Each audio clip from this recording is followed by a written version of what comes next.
തൃശൂർ പടിയൂർ ഇരട്ടക്കൊലപാതകത്തിൽ കൊല്ലപ്പെട്ട രേഖയുടെ ഭർത്താവ് പ്രേംകുമാറിനായുള്ള അന്വേഷണം ഊർജിതമാക്കി പോലീസ്. കോട്ടയം സ്വദേശിയായ പ്രേംകുമാർ മുൻ ഭാര്യയെ കൊലപ്പെടുത്തിയ കേസിലെ പ്രതിയാണ്.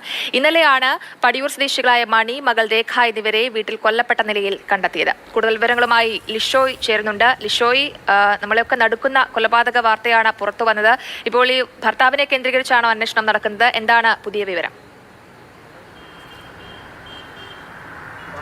തീർച്ചയായും ഭർത്താവിനെ കേന്ദ്രീകരിച്ചാണ് അന്വേഷണം നടക്കുന്നത്. ഈ കാണുന്ന വീട്ടിലാണ് രേഖയുടെ അമ്മയും മണിയും അതുപോലെ തന്നെ രേഖയും താമസിച്ചിരുന്നത്. 74 വയസ്സുള്ള മണി എന്ന് പറയുന്ന രേഖയുടെ അമ്മ വീട്ടുജോലികൾക്ക് ഇപ്പോഴും പോയിരുന്ന ഒരു സ്ത്രീയാണ്. അതിനോടൊപ്പം തന്നെ രേഖ 5 മാസം മുൻപാണ് വിവാഹിതയായത്. രണ്ടാമത് വിവാഹം കഴിക്കുകയായിരുന്നു. അത് ഈ പ്രേംകുമാർ എന്ന് പറയുന്ന കോട്ടയം സ്വദേശിയാണ്.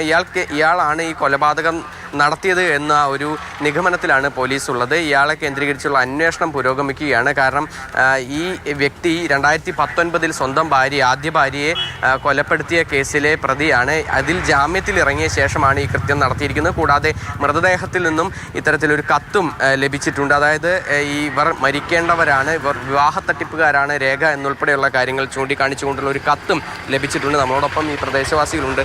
ഈ ആൾ ഇവിടെ സ്ഥിരമായിട്ട് വരാറുണ്ടോ? സ്ഥിരമായിട്ട് വരുന്ന ആളാണ്, ഇവരെ കൂടെ താമസിക്കുന്ന ആളാണ്. അത് 2 ദിവസം മുന്നാണ് ആൾ പോയത് ഇവിടെ നിന്ന്. അപ്പോൾ ഇന്നലെ ഒരു 2:30 ശേഷമാണ് ആളുടെ ഈ രേഖയുടെ സഹോദരി വന്ന് നോക്കിയപ്പോൾ രണ്ടുപേരും മരിച്ചെടുക്കുമെന്ന് പറഞ്ഞ് റോഡിലേക്ക് ഇറങ്ങി നാട്ടുകാരോടൊക്കെ പറഞ്ഞത്. ഞാൻ ആ നാട്ടുകാരെല്ലാം വന്ന് നോക്കിയപ്പോൾ 2 പേരും മരണപ്പെട്ടു. അങ്ങനെ കാട്ടൂർ പോലീസിൽ പറഞ്ഞു. അവർക്ക് എന്താ സംശയം ഉണ്ടെന്ന് അപ്പോൾ തന്നെ അവർ പറഞ്ഞു അവൻ 2 പേരെയും കൊന്നിട്ടാണ് പോയിട്ടുള്ളത്, കഴുത്തറുത്തു എന്നുള്ള രീതിയിലാണ് പറഞ്ഞത്. പക്ഷേ നമുക്ക് മൃതദേഹത്തിൽ അങ്ങനെ രീതിയിൽ കാണാൻ സാധിക്കുന്നില്ലെങ്കിലും അപ്പോൾ തന്നെ അതുകൊണ്ടാണ് എല്ലാവരും കൊലപാതകം ഈ നാട്ടിൽ മുഴുവൻ ഇതേ രീതിയിൽ പറയാനുള്ള സാഹചര്യം ഉണ്ടായത്.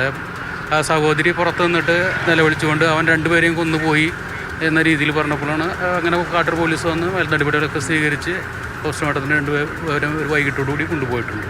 ഇന്നിപ്പോൾ പോസ്റ്റ്മോർട്ടം നടപടികൾ പുരോഗമിക്കും. അതായത് രാവിലെയാണ് അത് ആരംഭിക്കാൻ പോകുന്നത്. അതിനോടൊപ്പം തന്നെ എടുത്തു പറയേണ്ട ഒരു കാര്യം, ഈ വ്യക്തി ഈ കൊലപാതകത്തിന് ശേഷം അയാൾ എവിടെയാണ് എന്നുള്ള കാര്യത്തിൽ വ്യക്തതയില്ല.